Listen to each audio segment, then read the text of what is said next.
सबसे पहले कुछ बात करते हैं कुर्बानी के हवाले से। ये कितनी बड़ी नेकी है, कितनी बड़ी सआदत है।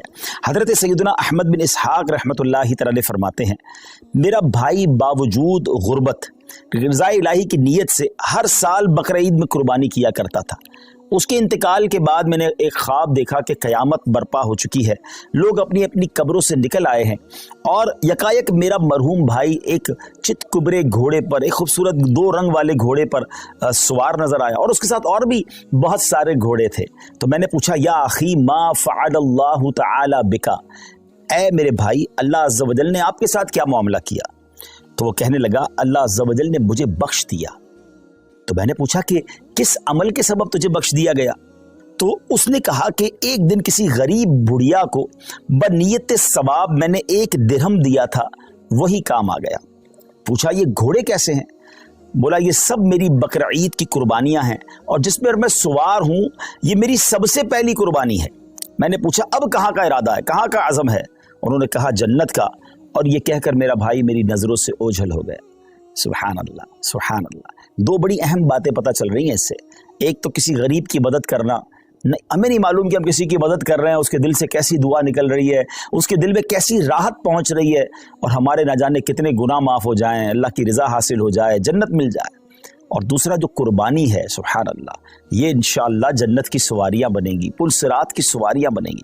आइए नाज़रीन, मैं आपको नबी पाक अलैहिस्सलाम की कुर्बानी के हवाले से कुछ हदीसें सुनाता हूँ। प्यारे आका अलैहिस्सलाम फरमाते हैं कि कुर्बानी करने वाले को कुर्बानी के जानवर के हर बाल के बदले में 1 नेकी मिलती है।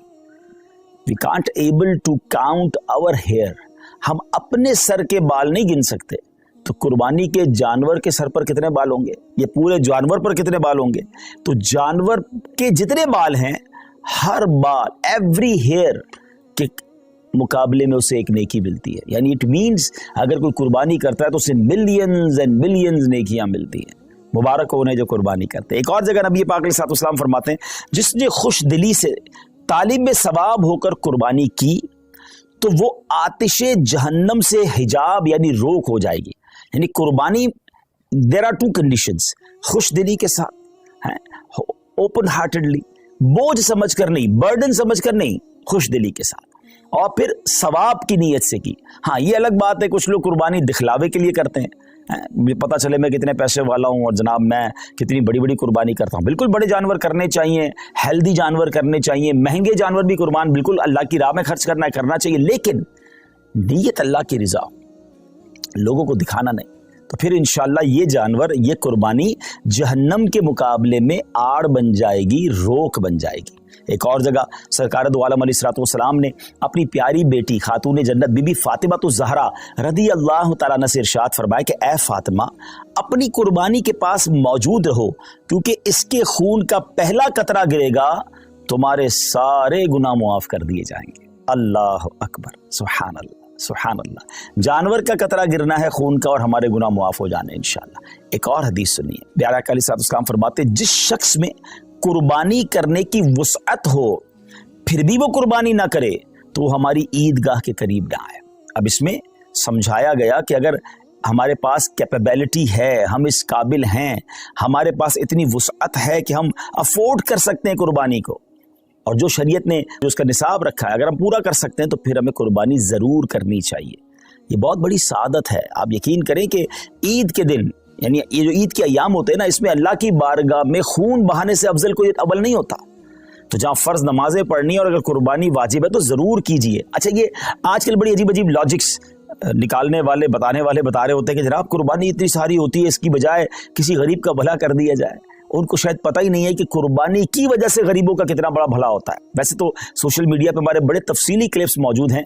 पहली बात तो एक बात समझ लें, मैं और आप कोई भी नेकी करते हैं अल्लाह की रज़ा के लिए। अगर मेरे रब की रज़ा उन दिनों में कुर्बानी में है तो लब्बैक अल्लाहुम्मा लब्बैक, मेरे रब की रज़ा है, मैं कुर्बानी करूंगा। मैं इधर उधर की बातें नहीं सुनूंगा कि इसके बदले कुछ और कर लो, इसके बदले कुछ और कर लो। और आप गौर कर लें, हर साल कुछ लोगों के पेट में दर्द होता है, जब हज पे लोग जाते हैं कि करोड़ों रुपए खर्च करके वहाँ क्यों जा रहे हैं, किसी गरीब का भला कर दें। अच्छा जनाब, ये करोड़ों रुपए की कुर्बानी हो रही है, किसी गरीब का भला कर दें। 12 रबीउल अव्वल को अगर कोई लंगर करता है, न्याज करता है, खुशी में लाइटें लगाता है, तो किसी गरीब का भला, कोई ना कोई लॉजिक लेकर आते हैं। ये सारी लॉजिक्स जो हैं, आप जरा गौर करें इसके पीछे मामला क्या है।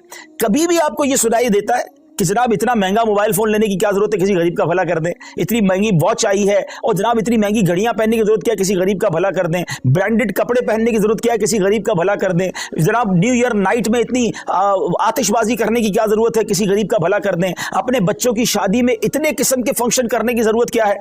नहीं, आप कहीं नहीं सुनेंगे। सारे गरीब याद आएंगे कि जब अल्लाह की इबादत की तरफ मुसलमान रुजू करते हैं, जब उनका शौक बढ़ता है कि रब की बारगाह में कुर्बानी पेश करे, खर्च करे, अपनी जान की कुर्बानी पेश करे, वक्त दे, तो देयर इज समथिंग रॉन्ग। इस बॉटम इन हार्ट में कुछ गड़बड़ है, समझिए बात को। अब मैं आपको बताता हूं, जिसको बहुत ज्यादा इस बात की फिक्र है कि गरीबों का भला हो जाए। ये कुर्बानी, सुभान अल्लाह, ये एक ऐसा शानदार फरीजा है और ऐसी खूबसूरत यूं समझिए कि त्यौहार है, इस्लामी त्यौहार है कि जिसकी बरकत से लाखों नहीं करोड़ों गरीबों का भला होता है फ्रॉम द डे वन। अच्छा, सिर्फ पाकिस्तान की मिसाल ले लें, वैसे हमारे जितने ये जो तीसरी दुनिया के बड़े सगीर के मुल्क कहलाते हैं, जब बहुत कुर्बानी होती है, पाकिस्तान हो गया, हिंदुस्तान हो गया, बांग्लादेश, जहां भी गरीब ममालिक हैं, मुझे बताइए कुर्बानी के जानवर आते कहां से। 90% जानवर वो लोग लेकर आते हैं जो अपने घरों में, अपने गांव गोठों में इन जानवर को पालते हैं। गरीब लोग होते हैं और पूरा साल पालते हैं ताकि कुर्बानी के दिनों में बेचेंगे तो उससे हमें पैसे मिलेंगे। तो उन लाखों करोड़ों गरीबों का भला होता है जब कुर्बानी होती है। अच्छा, बिजनेस का मॉड्यूल क्या है, what is the way to boost your business और योर इकोनॉमी। उसका तरीका यह कि एक बंदे की जेब से पैसा निकले और वो मुख्तलिफ लोगों की जेबों में चला जाए। अमीर की जेब से पैसा निकले, गरीब की जेब में चला जाए। तो अब वो गुरबा, वो मेहनत मजदूरी करने वाले गांव गोट के विलेजर्स, वो गांव गोट के रहने वाले जानवर लेकर शहरों में आते हैं। और जनाब अब अमीर आदमी, अब जिसको अल्लाह ने इस्तिताअत दी, वो पैसे देता है और उनको गोया पूरे साल के लिए इतनी अमाउंट मिल जाती है कि पूरा साल वो अपना घर चलाते हैं, नए जानवर पालते हैं। तो जनाब पहला फायदा तो ये हो गया। कहाँ गए पैसे? गरीबों के पास गए। अच्छा, लेकिन जब वो जानवर किसी मंडी में आए तो उस मंडी में हजारों लाखों, यूँ समझिए पूरी दुनिया में अगर देखें तो लाखों शायद मजदूरों का भला शुरू हो जाता है। कोई चारा खिला रहा होता है, कोई लोडिंग कर रहा होता है, कोई उनका ख्याल कर रहा होता है, उनका रोजगार शुरू हो जाता है। फिर जब वो खरीद कर घर लाते हैं तो सुजुकी वाले, ट्रक वाले, उनका रोजगार शुरू हो जाता है। अच्छा, मंडी में सिर्फ चारे वाले नहीं, रस्सी वाले, जानवरों की खूबसूरती की चीजें होती है वो भी बेच रहे होते हैं। हजारों लोग आते हैं तो वहां पर बाकायदा स्टॉल्स लग जाते हैं, खाने पीने की चीजें बिकना शुरू हो जाती है। कितने गरीबों का भला होता है। अच्छा, जब वो जो जानवर आपके मोहल्ले में, हमारी घरों के करीब आ जाता है तो अब घर के इलाके में, बिल्डिंग में चौकीदार और मोहल्ले वाले जो लोग जानवर संभालते हैं उनका रोजगार शुरू हो जाता है। सारे तो गरीब हैं। अच्छा जरा और आगे चलते हैं। उसके बाद जब कुर्बानी होती है तो कौन करता है कुर्बानी? है हम खुद तो नहीं काटते ना जानवर को। हजारों लाखों गोश्त फरोश कसाब इस्लामी भाइयों का, और एक एक कसाब के साथ 5-5, 6-6 हेल्पर होते हैं। उनका ठीक ठाक रोजगार बन जाता है 3 दिनों के अंदर। अब वो कौन लोग होते हैं? वो भी नॉर्मल लोग होते हैं, उनको जबरदस्त रोजगार मिल जाता है। मुसलमानों की जेब से पैसा उनकी जेबों में जा रहा है। अच्छा, अब गोश्त कट गया, कटने के बाद क्या हुआ? सारा हम नहीं खा जाते, लोग अपने रिश्तेदारों में बांटते हैं, बहुत सारे गरीबों में बांटते हैं। तो लाखों लाख गरीबों को गोश्त मिलता है, बल्कि ऐसे लोगों को मिलता है जिन्होंने पूरा साल गोश्त नहीं खाया होता, उन तक गोश्त पहुंच जाता है। और आगे चलिए, अब जब गोश्त उसके कुछ दिनों के बाद ऐसी जगहों पर पकने के लिए जाता है जो कबाब बनाते हैं, बोटी बनाते हैं, जनाब वो भी नॉर्मल लोग होते हैं, उनका भी रोजगार चल पड़ता है। और आगे चलिए तो इसकी जो खालें होती हैं, ये खालें किसी लेदर फैक्ट्री में जाके बिकती हैं, तो वहां शूज, तो जैकेट वो बनता है, तो उसकी सलाई कढ़ाई मजदूरी करने वाले, यानी अगर from the start till the end देखें तो करोड़ लोगों का बिजनेस चलता है, रोजगार चलता है, मजदूरी मिलती है, गोश्त मिलता है। सुभान अल्लाह व बिहम्दिही, सुभान अल्लाहिल अज़ीम। गोया सुन्नत इब्राहिमी पर अमल भी हो रहा है, गुनाह भी माफ हो रहे हैं, और पूरे मुमलिकत का, पूरी कंट्री का कारोबार चल रहा है, लाखों लोगों का रोजगार बढ़ रहा है। तो ये जो आर्ग्यूमेंट्स होते हैं ना, इस पर तवज्जो ना दिया करें। ये तो मैंने आपको अपने दिमाग से हिकमतें बताई हैं, वरना जिस करीम ने ये काम हम पर हुक्म फरमाया है, हम पर लाजिम शरीयत ने किया है, वो जाने, उसकी हिकमतें जाने। अगर किसी काम की हिकमत समझ ना भी आए, समझ ना भी आए, तो हमारा काम उसकी लॉजिक तलाश करना नहीं। अगर हमें ये पता चल गया कि अल्लाह का हुक्म है, अल्लाह के हबीब का हुक्म है, हमारा काम लब्बैक कहना है, हमारा काम अमल करना। हम बंदे हैं, हमारा काम लब्बैक कहकर काम करना है। तो मैं उम्मीद करता हूं कि चले, फजीलत पर भी बात हो गई, कुछ लॉजिक्स पर भी बात हो गई। और अब आइए, सुभान अल्लाह, अगर ये काम हम दावत इस्लामी के थ्रू करवाते हैं तो ये इतने सारे बेनिफिट्स तो होने ही होने हैं, कुछ और शानदार बेनिफिट्स होंगे, क्योंकि दुनिया भर में जो लोग हमारे आशिकाने रसूल लेते हैं, कई मुल्कों में कुर्बानी करना आसान नहीं होता, फिर उसको संभालना आसान नहीं होता, उसकी सफाई और उसके बाद उसका गोश्त बांटना, तो अब कहाँ कुर्बानी करवाएं। तो सुभान अल्लाह, दावत इस्लामी ने आपके लिए काम बड़ा आसान कर दिया कि हमने इज्तिमाई कुर्बानी, डोनेट कुर्बानी का एक मॉड्यूल मुतारिफ करवाया कि आप दुनिया में कहीं भी हैं, आप घर बैठे आपकी कुर्बानी हम करेंगे। और कैसे करेंगे? क्योंकि ये शरई काम है, शरई फरीज़ा है, वाजिब है, तो इसके जो भी शरई कॉन्सिक्वेंसेस हैं, इसकी जो शरई एहतियातें हैं, मुफ्तियाने किराम से रहनुमाई लेकर, उनसे तरबियत लेकर एक शानदार निज़ाम बनाया कि आपका हिस्सा जो है, आपके नाम की कुर्बानी प्रॉपर टाइमिंग में, प्रॉपर तरीके से और शरीयत की गाइडेंस में हो। और फिर वो कुर्बानी होने के बाद आपकी तो कुर्बानी हो गई, मगर अब दीगर फ़ायदे क्या होंगे कि जो उसका गोश्त है वो आशिकान रसूल के घरों तक पहुंचेगा।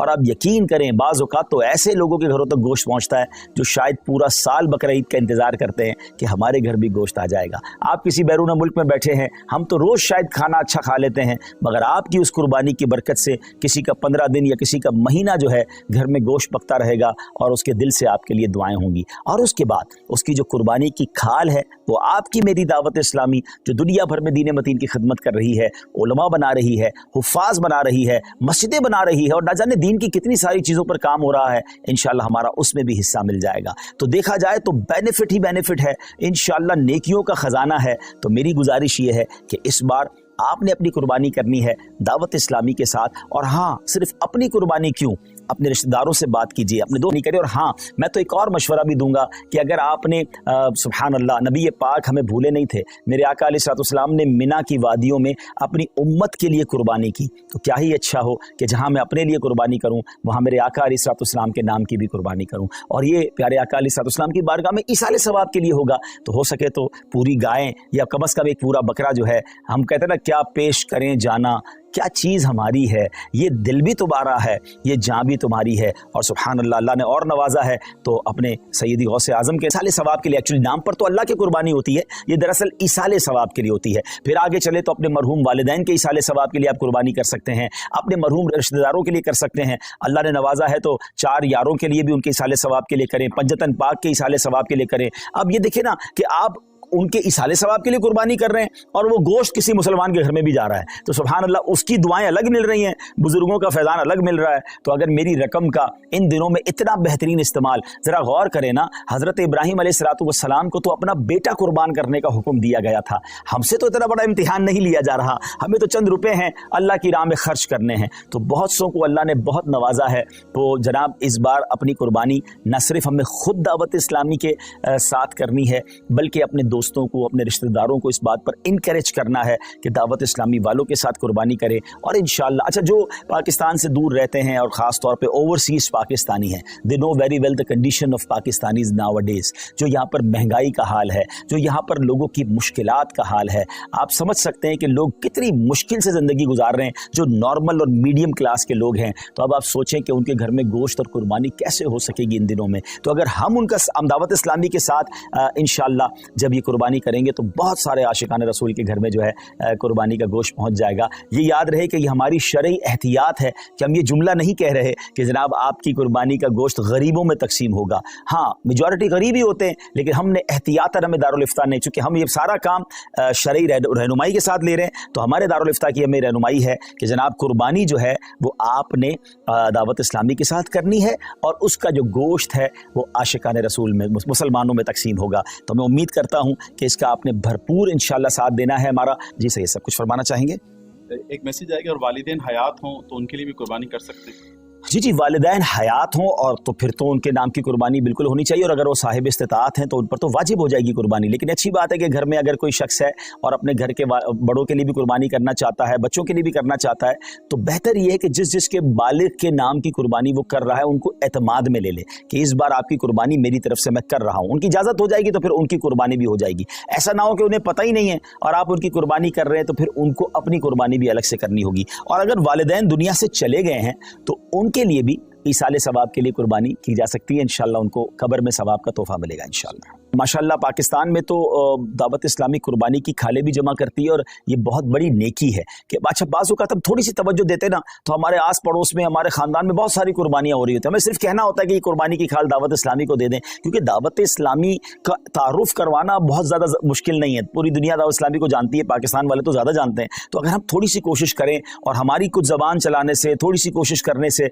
25, 50, 100 खाले हो जाएँ और उसके ज़रिए माशाल्लाह एक अच्छी अमाउंट दावत इस्लामी तक पहुँच जाएगी, तो ये हमारे लिए अल्लाह ने चाहा सदका जारिया बन सकता है। बल्कि एक और चीज़ भी हो सकती है सही साहब, जो लोग पाकिस्तान में नहीं हैं, उनके रिश्तेदार पाकिस्तान में हैं। अच्छा, आपने वहाँ से यूरोप से, यूके से, अरब इमारात से या अफ्रीका से कुछ कुर्बानी के हिस्से तो भिजवा दिए, मगर ये भी तो हो सकता है कि आप अपने रिश्तेदारों को फ़ोन करें, मैसेज करें कि भाई इस बार कुर्बानी की खाल आपने दावत इस्लामी को देनी है। आपने सिंपल ये करना है, उनसे एग्री करवा कर वो मान जाएं तो उनका फ़ोन नंबर और एड्रेस आप हमारे फैज़ान ऑनलाइन अकेडमी का जो हेल्पलाइन नंबर है वहाँ दे दें। वहाँ इंशाल्लाह हमारी टीम खुद उनसे रब्ता करेगी और इंशाल्लाह अज़्ज़ वजल उनसे जाकर हम वो उनकी कुर्बानी की खाले भी कलेक्ट कर लेंगे और उसका सवाब भी आपको मिल जाएगा। अच्छा, आप बैठे बाहर होंगे और कुर्बानी की खालें यहाँ जमा हो रही होंगी। मुझे अच्छी तरह याद है कुछ जिम्मेदारान जो हैं वो जब हज पे जाते हैं और उनका बड़ा शौक होता है कुर्बानी की खालों का, तो वो वहाँ से भी मैसेजेस कर रहे होते हैं, वहाँ से भी कॉल कर रहे होते हैं कि भाई आपकी कुर्बानी की खाल। अच्छा, वो उनको नहीं पता होता वो बाहर है, तो यहाँ वाला जिसकी घर की कुर्बानी हो जाती है वो उनको मैसेज करता है भाई मेरी खाल रेडी है, तो वो मक्का पाक से जिम्मेदार को कहता है जल्दी उस घर पे जाओ, जाके खाल उठा लो। तो ये जज्बा है ना, कि ये जज्बा ये है कि जनाब मैं सफर पर भी हूँ तो मेरा सवाब कम नहीं होना चाहिए। जिस तरह लोग बैरून मुल्क में रहकर अपना कारोबार चला रहे होते हैं, तो ये नेकियों का कारोबार भी चलाइए ना। तो इस बार इंशाल्लाह 2 in 1 हमने काम करना है, यानी 3 in 1 हो गया। अपनी कुर्बानी दावत इस्लामी के साथ करनी है, अपने रिश्तेदारों और दोस्तों को तरगीब दिलाकर उनकी कुर्बानी भी करवानी है, और तीसरे नंबर पर इंशाअल्लाह अज़्ज़ वजल हमें इंशाअल्लाह अज़्ज़ वजल और आशिकान रसूल की कुर्बानी की खाले भी जमा करनी है इंशाअल्लाह। जी सही, इसमें कुछ यूँ भी आ डिटेल कि भाई इस वक्त कितने मदारिस चल रहे हैं और जो हम कुर्बानी की खाले या डोनेट कुर्बानी करते हैं, दावत इस्लामी को इससे क्या फ़ायदा पहुँचे? जी, जैसे मैंने बताया कि आपकी डोनेट कुर्बानी का गोश्त तो आशिकान रसूल तक पहुँचेगा, उसमें कई उलमा होंगे, कई हाफिज होंगे, कई नॉर्मल आशिकान रसूल होंगे, लेकिन उसके साथ साथ जो कुर्बानी की खालें हैं वो दावत इस्लामी के फंड में जाएंगी। अब दावत इस्लामी तो सवाब की फैक्ट्री है ना, तकरीबन 6,500 से ज़्यादा तो हमारे मदरसतुल मदीना है, जिसमें लाखों बच्चे, मोर देन 3 लाख के करीब बच्चे और बच्चियाँ बगैर फीस के कुरान पाक पढ़ रहे हैं। 1 लाख से ज़्यादा तो हाफिज़ कुरान बन चुके हैं। फिर उलमा की तरफ चलें तो 1300 से ज़्यादा जामियतुल मदीना है, 1 लाख से ज़्यादा बच्चे और बच्चियाँ उसमें इस्लामी भाई और इस्लामी बहनें दरस निज़ामी कर रहे हैं, हज़ारों उलमा बन चुके हैं। तो मेरी कुर्बानी की खाल से अगर कोई एक आलिम बन गया, हाफिज़ बन गया, दीन का मुबल्लिग बन गया और उसने जाकर दुनिया में गैर मुस्लिमों को मुसलमान करना शुरू कर दिया, तो आप इमेजिन तो करें कि ये सवाब का कैसा कंटिन्यू मीटर है। तो कुर्बानी की खाल तो हमें दावत इस्लामी को देनी ही देनी है। इंशाअल्लाह डोनेट कुर्बानी भी अपनी दावत इस्लामी के थ्रू करवानी है इंशाअल्लाह। आगे हमने ये तरगीब दिलानी है तो किस तरह हम जहन बनाएं अपने दोस्तों का, रिश्तेदारों का, और अगर वो ये जहन अगर वो आगे किसी को देते तो सवाब कितना मिलता है? जी बिल्कुल, कोशिश करें कि दूसरों को प्रमोट करें, क्योंकि इसमें हम में से किसी का भी ज़ाती फ़ायदा नहीं है। यानी हम अपने बिजनेस के लिए आपसे बात नहीं कर रहे, इसका मकसद कुरान और सुन्नत को घर घर पहुँचाना है, इल्म दीन को पहुँचाना है। तो इसको प्रमोट करें।